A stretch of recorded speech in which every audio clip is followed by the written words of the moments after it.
নমস্কার। বাঙালির মৎস্যপ্রীতি ভুবন বিদিত। এতখানি তার খ্যাতি যে তা ধরা থাকে বহু পুরাতন একটি শ্লোকের মধ্যে। তা হল, লিখিব পড়িব মরিব দুঃখে, মৎস্য মারিব খাইব সুখে। ভাবতে পারছেন, লেখাপড়াও গৌণ হয়ে যায় এই মাছ ভাত খেয়ে ঘুমানোর কাছে। এমনই বাঙালির মৎস্যপ্রীতি। মাছের সাথে বাঙালির এই রোম্যান্স চিরকালীন। কিছুদিন আগে একটি বার্তা পাই আমার এক বোন শ্রীমতী অদিতি চট্টোপাধ্যায়ের কাছ থেকে। আজকে সেই গল্পটি ভাগ করে নেব আপনাদের সাথে, কারণ তাছাড়া আজকের পর্ব কিন্তু অসম্পূর্ণ থাকবে। একদিন এক ভদ্রলোক আসেন রবীন্দ্রনাথ ঠাকুরের কাছে, এসে তার কলমটি ধার চান। সত্যি ভাবতে অবাক লাগে যে বুকের পাটা লাগে কিন্তু কবিগুরুর কাছ থেকে কলম ধার চাইতে। তা তিনি বলেন, গুরুদেব, আমি দুটি পংক্তি বলছি, এর পরের দুটি পংক্তি কি আপনার জানা আছে? কবিগুরু বলেন, বলুন। তিনি বলেন, সকল পক্ষী মৎস্যভক্ষী, মৎস্যরাঙ্গী কলঙ্কিনী। গুরুদেব একটুও সময় না ব্যয় করে হেসে বলেন, নিশ্চয়ই জানি। সবাই কলম ধার চেয়ে নেয়, আমিই কেবল কলম কিনি। এই তো গেল মাছে ভাতে বাঙালির গল্প। এবার আসি আজকের পর্বে। আজকে শিখব এমন একটি রান্না যেটি হয়তো আপনারা কখনো করেননি, বা করে থাকলেও অন্য প্রকার ভেদে করেছেন। অপূর্ব সুস্বাদু রান্না এই ছাঁকা মশলার মাছ। চলুন শিখি।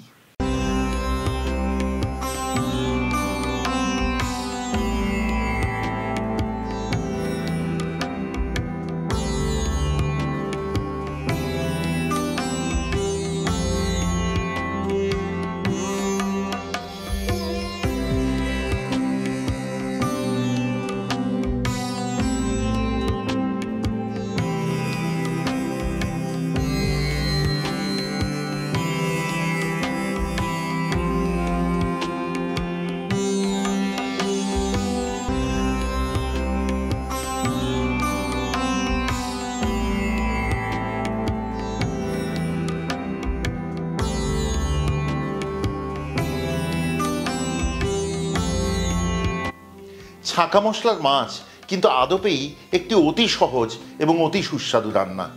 কিন্তু মাছটি রান্না শুরু করবার আগে সেরে নিতে হবে পরপর তিনটি প্রস্তুতি পর্ব। 1. 4 থেকে 5টি ছোট এলাচ হালকা ছেঁচে নিন।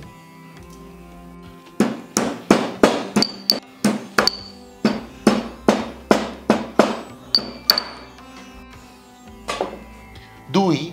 অল্প জল, বেশ কয়েকটি উপকরণ এবং দই দিয়ে তৈরি করে নিন একটি মিশ্রণ। তারপর তা পরিষ্কার ন্যাকড়ায় ছেঁকে রাখুন। এই জন্যই কিন্তু এই রান্নাটির নাম ছাঁকা মশলার মাছ। এবার একসাথে মিহি করে বেটে নিন 2টি পেঁয়াজ, 1.5 ইঞ্চি পরিমাণ আদা, 2 থেকে 3টি বড় এলাচ, 4টি ফুল ফেলা লবঙ্গ, 1.5 ইঞ্চি পরিমাণ দারচিনি, একটি ছোট টুকরো জায়ফল, একটি জয়িত্রীর ফুল, 3টি শুকনো লঙ্কা, 8-10 দানা গোলমরিচ, 150 গ্রাম টক দই এবং অল্প জল। খুব মিহি করে সব একসাথে বেটে নিন।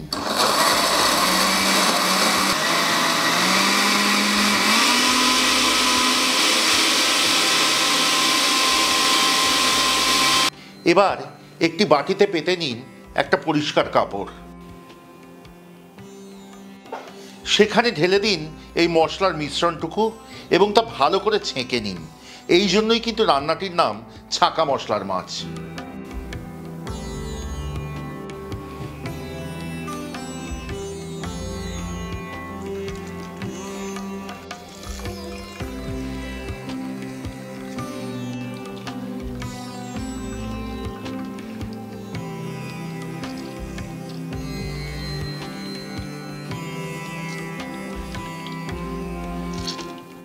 এবং 3. নুন এবং হলুদ মাখিয়ে ভেজে তুলুন মাছগুলি সর্ষের তেলে। তবে খেয়াল রাখবেন, খুব কড়া ভাজবেন না মাছগুলি।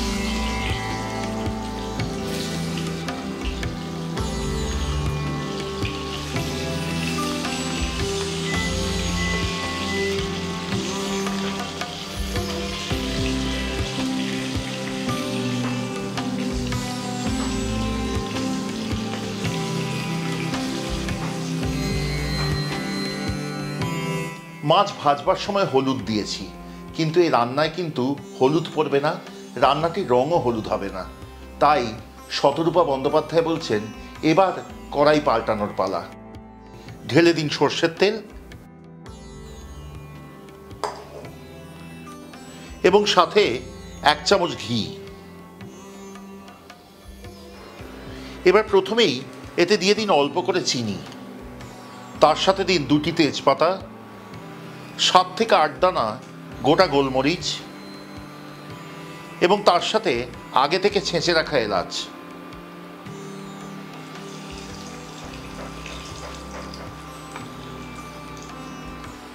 ফোড়নের সুগন্ধ বেরিয়েছে, এবার এতে ঢেলে দিন আগে থেকে ছেঁকে রাখা মশলা। আঁচ মাঝারিতে নামিয়ে আনুন এবং মশলা কষান পরবর্তী 10 মিনিট।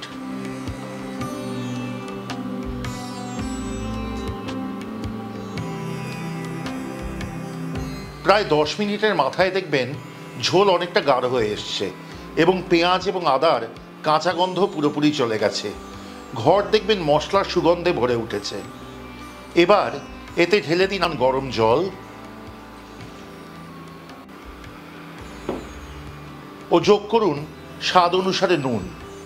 ভালো করে মিশিয়ে নিয়ে এবার একে একে ছেড়ে দিন মাছগুলি।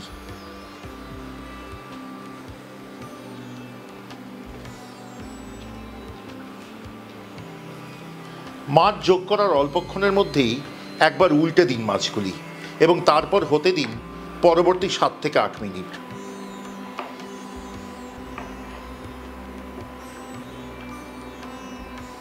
এই পর্যায়ে যতক্ষণ রান্নাটি হচ্ছে আপনাদেরকে বলি যে যারা আমাদের যোগাযোগ করতে চান রান্না সংক্রান্ত কোনো প্রশ্ন নিয়ে অথবা এই সব খাবার পেতে চেয়ে, তাদের জন্য রইল আমাদের ফোন নাম্বার। আমাদের যোগাযোগ করবার নম্বর 6291834357। আরেকবার বলি, আমাদেরকে যোগাযোগ করতে পারেন ফোনে অথবা হোয়াটসঅ্যাপের মাধ্যমে সকাল 11টা থেকে সন্ধ্যে 7টার মধ্যে 6291834357 এই নাম্বারে। আপনাদের সবার কাছে অনুরোধ করব, কেমন লাগছে আজকের পর্বটি, শতরূপা বন্দ্যোপাধ্যায়ের রান্নার সিরিজের অন্যান্য পর্বগুলি এবং আমাদের চ্যানেলের অন্যান্য রান্না দয়া করে আমাদের কমেন্টে লিখে পাঠান। যদি ভালো লাগে সাবস্ক্রাইব করে সঙ্গে থাকুন, খুব আনন্দ পাব। এবং যদি চান আমাদের সব রান্নার নোটিফিকেশন প্রথম পৌঁছবে আপনাদের কাছে, তাহলে অবশ্যই বেল আইকনটি টিপে দিতে ভুলবেন না। আর হ্যাঁ, যদি মনে করেন এই সব রান্না বেঁচে থাকুক আমাদের ঐতিহ্য, তাহলে দয়া করে শেয়ার করতে ভুলবেন না। আমাদের আজকের পর্বে ছাঁকা মশলার মাছ রান্না কিন্তু প্রায় সম্পূর্ণ। তবে শেষ করে কেমন হলো পদটি তা দেখানোর আগে আপনাদের সাথে বলবো একটি ভারী অন্য রকমের কথা। শতরূপাদি বলছেন এই একই পদ্ধতিতে কিন্তু ছাঁকা মশলার মাংসও করতে পারেন, মুরগির মাংসও হতে পারে অথবা পাঁঠার মাংসও হতে পারে। সেক্ষেত্রে কিন্তু দই এবং পেঁয়াজ দুটোই এর দ্বিগুণ নেবেন 500 গ্রাম করে মাংসের জন্য। এবং এই রান্নাটি প্রেসার কুকারে করা চলবে না, কড়াইতে ঢাকা দিয়ে অনেকক্ষণ ধরে করতে পারেন। সেক্ষেত্রে আপনারা কিন্তু এই মাছের বদলে ছাঁকা মশলার মুরগি বা ছাঁকা মশলার খাসির বা পাঁঠার মাংস বাড়িতে করে দেখতে পারেন। এবার আসি রান্নার শেষ পর্বে। হলুদ নয়, এই মাছের রং কিন্তু একেবারে সোনালি।